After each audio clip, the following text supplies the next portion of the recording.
नमस्कार मित्रमैत्रिणींनो, जर तुम्हाला आपल्या चॅनलवरच्या कथा आवडत असतील तर लाईक करत जात जा आणि चॅनलला सबस्क्राईब करून बाजूची घंटी दाबा आणि ऑलवर सेट करा. म्हणजे जेव्हा जेव्हा मी नवीन व्हिडिओ किंवा कोणतीही नवीन पोस्ट अपलोड करेन तेव्हा ती सगळ्यात आधी तुमच्यापर्यंत पोहोचेल. धन्यवाद. तर वळूया आपल्या कथेच्या पुढच्या भागाकडे. कधीपासून त्याची वाट बघत असलेली युविका बराच वेळ झाला तरी तो आलाच नव्हता म्हणून नाराज झाली होती. तरी तिचे डोळे मात्र दाराकडेच होते. पण हळूहळू तिचे डोळे झाकोळले गेले आणि तिला झोप लागली. कदाचित मेडिसिन्सचा इफेक्ट असावा ज्यामुळे तिला झोप लागली असावी. आधीने घड्याळात पाहिलं तर आता 3 वाजले होते. आत्ता ह्यावेळी तिला डिस्टर्ब करायचं नव्हतं त्याला. पण तरीही तो तिच्या रूममध्ये गेला. त्याने पाहिलं तर ती शांत झोपली होती. त्याने नर्सकडे पाहिलं. ती नर्स आधीचीच होती त्यामुळे तिला कळलं त्याला काय म्हणायचं आहे आणि ती तिथून निघून बाहेर गेली. आता तिथे फक्त तो होता आणि समोरच्या बेडवर शांत झोपलेली ती. तो तिच्याजवळ गेला आणि बाजूच्या खुर्चीवर बसला. त्याने तिचा हात हातात घेतला आणि त्यावर त्याचे ओठ टेकवले. ती मात्र झोपलेलीच होती. त्याने तिथेच बेडवर डोकं ठेवलं आणि ती उठण्याची वाट पाहू लागला तो. आता पुढे. इथे आकांक्षा झोपण्याचा प्रयत्न करत होत्या, पण त्यांना झोप काही लागतच नव्हती. नुसत्या ह्या कुशीवरून त्या कुशीवर सरकत होत्या त्या. झोप तरी कशी लागणार होती त्यांना? आज इतकं सगळं घडून गेलं होतं. किती सारी स्वप्न पाहिली होती त्यांनी अक्षय आणि युविकाच्या लग्नाची. स्वप्न होतं त्यांचं युविकाला आपली सून बनवण्याचं. पण झालं उलटच होतं. सगळ्यांना खूप जास्त मनस्ताप झाला होता सगळ्या गोष्टींचा. तोच त्यांना पण झाला होता. अक्षयची काळजी वाटत होती. शेवटी आई होत्या त्या. काळजी तर वाटणारच होती ना. आता अक्षयची तर काळजी वाटतच होती, पण ह्या क्षणी जास्त युविकाची काळजी वाटत होती त्यांना. कारण लग्न मंडपातून आल्यापासून तिच्याबद्दल काहीच कळलं नव्हतं. तिला हॉस्पिटलाइज केलेलं. भले त्यावेळेस रागाच्या भरात त्या तिघून आल्या होत्या, पण आत्ता मात्र जीव घाबरलेला त्यांचा तिच्या काळजीने. कितीही झालं तरी युवीच्या लहानपणापासून तिला प्रेम केलं होतं त्यांनी, माया लावली होती. आणि युवीसुद्धा तशीच होती, अगदी प्रेमळ, लागवी. म्हणूनच तर अक्षयसाठी त्यांना तीच बायको म्हणून हवी होती. कशी असेल युवी? बरी तर असेल ना? त्या मनातच ती सुखरूप असण्यासाठी प्रार्थना करत होत्या. कोणाला विचारायची पण सोय नव्हती. कशा विचारणार होत्या? त्या दोघींमध्ये आत्तू आणि भाजीचं नातं होतं, जे नातं दोघींनीही खूप चांगल्या प्रकारे निभावलं होतं. पण आजच्या दिवशी मात्र असं काही घडलं होतं की त्या दोघींच्या नात्यामध्ये दुरावा निर्माण झाला होता. सुमनला कॉल करू का? युवी कशी आहे विचारू का एकदा? त्यांचं एक मन त्यांना सांगत होतं. युविका तुझी भाची आहे, पण अक्षय तुझा सख्खा मुलगा आहे. आज तिच्याचमुळे किती काय काय सहन करावं लागलंय अक्षयला. आज तिच्याचमुळे त्याचीही अवस्था आहे, तरी तुला तिचीच काळजी वाटते? हे तर अक्षयवर अन्याय केल्यासारखं आहे. तिचं दुसरं मन तिला बजावत होतं. नाही, बरोबरच आहे. माझ्या अक्षयला तुझ्यामुळे खूप सहन करावं लागलं युवी. मी तुला इतक्या सहजासहजी नाही माफ करणार. आकांक्षा डोळ्यातले अश्रू पुसत स्वतःशीच बोलल्या. माझा अक्षय कसा असेल? झोपला तरी असेल का तो? देवा प्लीज त्याला ताकद दे हे दुःख पचवण्यासाठी. त्या मनातच बोलल्या आणि हात जोडले त्यांनी आणि मग झोपायचा प्रयत्न करू लागल्या. आईचं काळीच होतं. चिंता तर वाटणारच होती त्यांना आपल्या मुलाची. पण ज्या मुलाची त्यांना चिंता वाटत होती त्याची खरंच पात्रता होती का तेवढी? कारण आज त्याच्यामुळे युविका जीवनमरणाच्या दारात होती. आधी त्याचं प्रेम गमावता गमावता राहिला होता.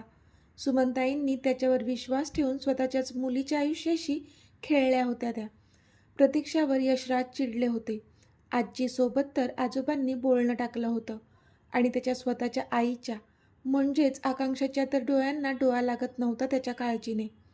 पण त्यांचा तो मुलगा मात्र सगळ्यांची झोप उडवून बिनधास्त ढाराढूर झोपला होता. कारण असं नाही तर तसं कसंही करून त्याने स्वतःला जे वाटत होतं ते साध्य केलं होतं. थोड्या वेळापूर्वी आजोबा आणि यशराज ह्यांच्या मनात आधीविषयी विष पेरलं होतं त्याने. त्याचं स्वतःचं कॅरेक्टर इतकं खराब होतं, पण ते झाकून ठेवून आधीची प्रतिमा मात्र पूर्णपणे मलिन करून टाकली होती त्यांनी घरातल्या त्या दोन्ही कर्त्या व्यक्तींसमोर.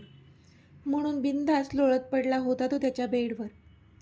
इथे आधी कधीपासून युवीच्या बेडच्या बाजूला बसला होता, अगदी तिला एकटक पाहत. तिचा चेहरा न्याहाळत होता तो. अगदी शांत झोपली होती ती. थोड्या वेळापूर्वी जीव काढला होता तिने त्याचा. तिला बघता बघता त्याचा पण डोळा लागला तसा तो तिच्याच बेडवर डोकं ठेवून झोपून गेला. थकला होता बिचारा, म्हणून त्याला देखील झोप लागली होती. एकतर सकाळपासून त्याची दगदग झाली होती. त्याने जो तिच्याशी लग्नाचा प्लॅन बनवला होता तो सक्सीड होईल की नाही ह्याची काळजी वाटत होती त्याला, म्हणून सकाळी टेन्शन होतं. पण त्याचा प्लॅन 100% यशस्वी झाला आणि त्याच्या आनंदाला पारावर उरला नव्हता. इतका खुश झाला होता तो. फायनली त्याने युविकाला स्वतःचं बनवलं होतं.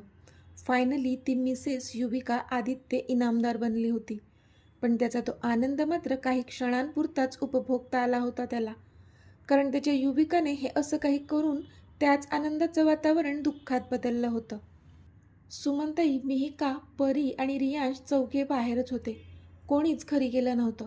मध्ये मध्ये सुमनताई आत डोकावून जात होत्या, पण युविका झोपलेली होती आणि आधी तिच्यासोबतच होता, म्हणून त्यांना टेन्शन नव्हतं.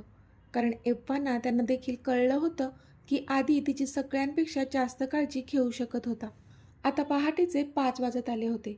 युविकाला मात्र आता जाग आली तसे तिने डोळे उघडले, पण समोर दिसणारी ती पांढऱ्या रंगाची भिंत बघून ती पुन्हा वास्तवात आली आणि तिला कळलं की आपण हॉस्पिटलमध्ये आहोत आणि कालपासून काय काय घडलं ते देखील तिला आठवलं आणि पुन्हा एकदा तिच्या अंगावर काटा आला.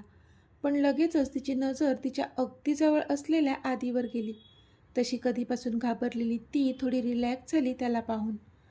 तिच्याच बाजूला डोकं ठेवून झोपला होता तो. तिच्या डाव्या हाताला आयव्ही लावलं होतं, पण तिचा उजवा हात मात्र मोकळा होता आणि तिचा तोच उजवा हात हातात घेऊन झोपला होता तो. त्याला तसं पाहून स्माईल आली तिच्या चेहऱ्यावर. एक मन तर तिला सांगत होतं की त्याला उठवावं, पण दुसरं मन सांगत होतं की नको, राहू दे, लांबूनच बघूया त्याला. कदाचित उठवलं तर इथून पुन्हा निघून गेला म्हणजे? त्यापेक्षा नकोच, तो जवळ आहे हेही नसे थोडके. असा विचार करत ती त्याला एकटक पाहू लागली. थोड्या वेळाने त्याला जाग आली. तशी त्याने थोडी चुळबुळ केली, पण मग कधीपासून त्यालाच बघत असलेले तिने मात्र पटकन डोळे बंद केले आणि झोपण्याचं नाटक केलं. तो उठला आणि त्याने त्याच्या मनगटावर असलेल्या घड्याळात पाहिलं तर आत्ता 6 वाजले होते. ओ शिट, 6 वाजले? इतकं कसं काय झोपून राहिलो मी? तो स्वतःलाच कोसत जागचा उठला आणि त्याने आळस दिला, पण कदाचित थोडी तरी झोप झाल्यामुळे त्याला आता थोडं फ्रेश वाटत होतं. ओ गॉड, म्हणजे मागचा 1 तास मी फक्त त्यालाच बघत होते, युविका मनातच बोलली. मगाशी तिने मुद्दाम डोळे बंद केले होते. तो काय करतोय हे तर तिला दिसत नव्हतं, पण तो काय बोलला हे तिला कळलं होतं. 6 वाजले एवढं ऐकलेलं तिने, आणि जेव्हा तिला जाग आली होती तेव्हा समोरच्या भिंतीवरच्या घड्याळात 5 वाजलेले पाहिले होते तिने. इतका उशीर झाला तरी युवीला जाग का नाही आली अजून? ती तर कधीच झोपली आहे ना? मग बरी तर असेल ना ती? तो बोलला, कारण कधीपासून तिच्या उठण्याची वाट पाहत होता तो. पण ती आहे की अजून उठलीच नव्हती, म्हणून त्याला पुन्हा तिची काळजी वाटू लागली होती. आणि वरून डॉक्टरांनी त्या पॉइझनबद्दल तिला विचारायला सांगितलं होतं, ते पण अजून क्लिअर व्हायचं होतं, म्हणून अजूनच घाबरला होता तो. पण इथे त्याची आपल्याप्रती असणारी काळजी बघून तिला पुन्हा भरून आलं. पटकन उठून त्याच्या मिठीत शिरावं एवढंच काय ते तिला आता वाटत होतं. पण ती आता डोळे उघडणार त्याआधीच. युवी, आर यू ओके? खूप झोप येते का? अजून कशी झोपून आहे ही मुलगी? अंग पण थंड पडलंय. तो तिच्या गालावर आणि गळ्यावर हात फिरवून बोलला, आणि इथे मुद्दामहून डोळे बंद करून असणाऱ्या तिच्या मनाला समाधान मिळालं. त्याचा तो स्पर्श सुखावून गेला होता तिला. कधीपासून त्याच्यासाठी आसुसलेली ती, आणि आत्ता तो तिला गोंजारत होता म्हणून खूप आनंद झाला होता तिला. आणि त्याच आनंदाच्या भरात तिच्या त्या बंद डोळ्यांतून पाणीसुद्धा बाहेर आलं. खरं तर ते आनंदाचे अश्रू होते, पण त्या वेड्याला मात्र कळलंच नाही. तो अजूनच घाबरला. युवी, काय होतंय तुला? मी डॉक्टरांना बोलावतो, तो घाबरून बोलला. आणि तिथून बाहेर जाणार इतक्यात तिने डोळे उघडले आणि त्याचा हात धरला. तसा तो जागीच थांबला आणि वळून त्याने तिच्याकडे पाहिलं तर ती भरल्या डोळ्यांनी त्याच्याचकडे पाहत होती आणि नाहीमध्ये मान हलवत होती. काय होतंय तुला युवी? R you okay? त्याने तिच्याजवळ येऊन तिचा हात हातात घेऊन खूपच काळजीने विचारलं. ती रडत होती म्हणून त्याला तिची काळजी वाटणं साहजिकच होतं. आदी, तू शांत हो आदी. आय एम ओके, ती हसून बोलली. हां, मग हे अश्रू, तू रडतेस का? त्याने विचारलं तशी पुन्हा हसली ती. आनंदाश्रू आहेत ते, ती हसून बोलली तसा तो प्रश्नार्थक तिच्याकडे पाहू लागला. बऱ्याच वेळापासून तू जवळ आहेस माझ्या, खूप जवळ, म्हणून आनंदी आहे मी. आणि अडवण्याचा किती प्रयत्न करूनसुद्धा हे आनंदाश्रू बाहेर पडलेच, ती बोलली तसा त्याचा जीव भांड्यात पडला. पण तू तर झोपली होतीस ना, मग तुला कसं कळलं मी इथे कधीपासून आहे ते? त्याने विचारलं. त्याला आश्चर्य वाटलं होतं, पण ती मात्र पुन्हा हसली. आधी मला केव्हाचीच जाग आली आहे आणि तेव्हापासून मी फक्त तुला बघत होते. तू शांत झोपला होता, पण जेव्हा तुला जाग आली तेव्हा पुन्हा मुद्दामहून डोळे बंद केले होते मी, ती तोंड बारीक करून बोलली, पण तो मात्र डोळे बारीक करून तिच्याकडे पाहू लागला. मी डॉक्टरांना बोलावतो, तो बोलला आणि जाऊ लागला. नको ना जाऊस, प्लीज, ती बोलली तसा तो थांबला. डॉक्टरांना बोलवावं लागेल, तो बोलला. रात्री चेक केलंय त्यांनी, आता नको बोलावूस त्यांना. मला आपल्या दोघांमध्ये तिसरं कोणीच नको आहे, प्लीज, ती बोलली तसा तो तिच्यासमोर हाताची घडी घालून उभा राहिला. खरंच खरंच कोणी नको आहे आपल्यात तिसरा? मग अक्षय कोण होता? त्याने विचारलं तशी तिने मान खाली घातली. मला त्याच्याशी लग्न करायचं नव्हतंच, ती खाली मान घालूनच बोलली. Oh really? जर लग्नच करायचं नव्हतं त्याच्याशी, मग नवरी बनून लग्न मंडपात का आली होतीस तू? त्याने रागातच विचारलं तशी तिने पुन्हा मान खाली घातली. मला कुठे लग्न करायचं होतं त्याच्याशी? ते तर आईसाठी आले होते मी लग्न मंडपात. मी तर ते विष प्यायले होते ना, त्या विषाचा असर 1 तासात व्हायला हवा होता असं त्या शॉपकीपरने सांगितलं होतं, म्हणून मी बिनधास्त होते. मुहूर्त सुरू होण्याआधीच त्या विषाचा असर माझ्यावर होऊन मी जगले नसतेच, त्यामुळे लग्न झालंच नसतं असाच विचार केला होता मी.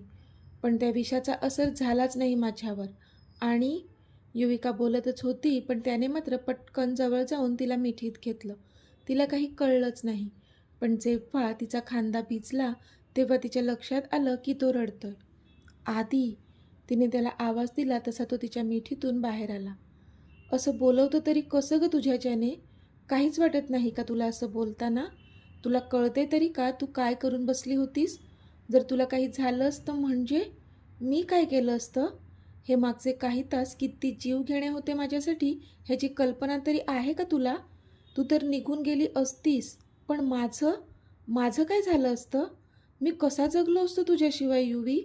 तुला जरासुद्धा विश्वास नव्हता का गं आपल्या प्रेमावर, माझ्यावर? हं? थोडा पण वेळ नाही देऊ शकली असती का यार तू मला? तुझ्याशिवाय जगणं म्हणजे अक्षरशः मरण पत्करण्यासारखं होतं माझ्यासाठी.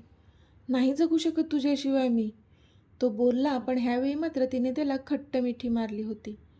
आय एम सॉरी आदी, ती रडत रडत त्याच्या मिठीतच बोलली. पण तो शांतच होता. बोल ना आधी काहीतरी, ती त्याच्या मिठीतच बोलली तरी तो शांतच होता. तशी ती त्याच्या मिठीतून बाहेर आली. असा नको ना शांत राहूस, जीव तुटतो माझा तुझा अबोला बघून.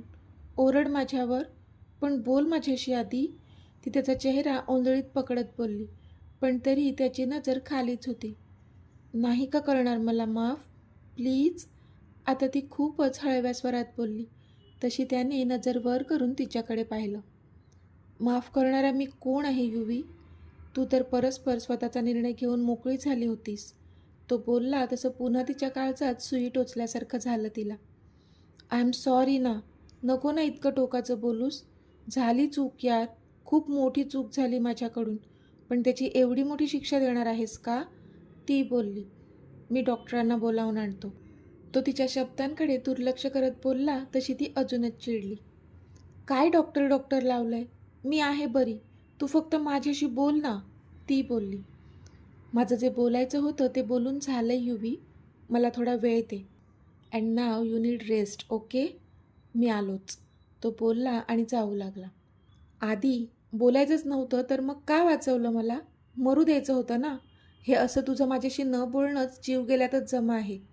त्यापेक्षा मी मेले असते ना तर बरं झालं असतं, ती रडत रडत बोलली तसं त्याने एक जळजळीत कटाक्ष तिच्यावर टाकला आणि तो तिच्या जवळ जाऊन त्याने तिचं ते बोलणारे तोंड त्याच्या चिमटीत पकडलं. तुला कळतं तरी का तू काय बोलतेस? आत्ता हे बोललीयस ते शेवटचं. पुन्हा जर बोललीस ना तर माझ्यापेक्षा वाईट कोणीच नसेल. तो चिडून बोलला. त्याला राग तर आलाच होता तिचा. पण आत्ता ती जे जे बोलत होती ते ऐकून तर त्याच्या रागाचा पारा अजूनच चढला होता. बोलणार, एकदा काय 1000 वेळा बोलणार. नकोय मला हे आयुष्य. मी मेले असते तरच बरं झालं असतं. ती पण काही कमी नव्हती. त्याचीच चष्मीस होती. त्याला टशन कसं द्यायचं चांगलंच ठाऊक होतं तिला. पण तिचं ऐकून तर त्याला अजूनच राग आला. एकतर ती मरणाच्या दारातून परत येईस्तोवर त्याची काय अवस्था झाली होती हे तर त्याचं त्यालाच माहीत होतं. आणि ती होती की अजून मरणाच्याच गोष्टी करत होती. म्हणून अजूनच सणकलं होतं त्याचं डोकं. हे जे तुझं हृदय आहे ना ते तुझं नाही आहे. त्याच्यावर माझा हक्क आहे. सो ह्या अशा गोष्टी करण्याआधी 100 वेळा विचार करत जा. तो तिच्या हृदयावर बोट ठेवून चिडून बोलला. पण अजून तिचं तोंड काही त्याच्या चिमटीतून त्याने सोडलं नव्हतं. मग मी कुठे नाही म्हणाली आहे? तुझंच आहे हे हृदय. तुझाच हक्क आहे माझ्यावर आणि माझ्या हृदयावर सुद्धा. मग गाजव ना हक्क तू त्याच्यावर. ती तिच्या हृदयावर असलेला त्याचा हात हातात घेऊन बोलली. पण ह्यावेळी मात्र तिच्या शब्दात कोणतीच चीड नव्हती. शब्द हळवे होते. उलट त्याच्याप्रती ओढ होती. ती ओढ त्याला स्पष्ट दिसत होती. तिच्या डोळ्यात आणि शब्दात सुद्धा. म्हणून तर कधीपासून तिच्यावर रागावलेला तो आता शांत झाला होता. तिचं चिमटीत पकडलेलं ते तोंड त्याने सोडून दिलं आणि तिच्या त्या ओठांना स्वतःच्या ओठांमध्ये बंदिस्त केलं. तशी स्तब्ध झाली ती. एक सुकून मिळाला तिला त्याच्या अशा करण्याने. तेच तर हवं होतं तिला. खूप डीपली किस करत होता तो तिला. आणि मग तिने सुद्धा आपले दोन्ही हात त्याच्या गळ्यात गुंफले आणि अग्रेसिव्हली कुस्करू लागली ती त्याच्या त्या नरम ओठांना. तर मित्रमैत्रिणींनो, आजचा भाग तुम्हाला कसा वाटला ते मला कमेंटमध्ये सांगा. आणि जर आवडला असेल तर व्हिडिओला लाईक करा, शेअर करा आणि चॅनलला सबस्क्राईब करून बाजूची घंटी नक्की दाबा. चला तर भेटूया आपल्या पुढच्या भागात. तोपर्यंत धन्यवाद.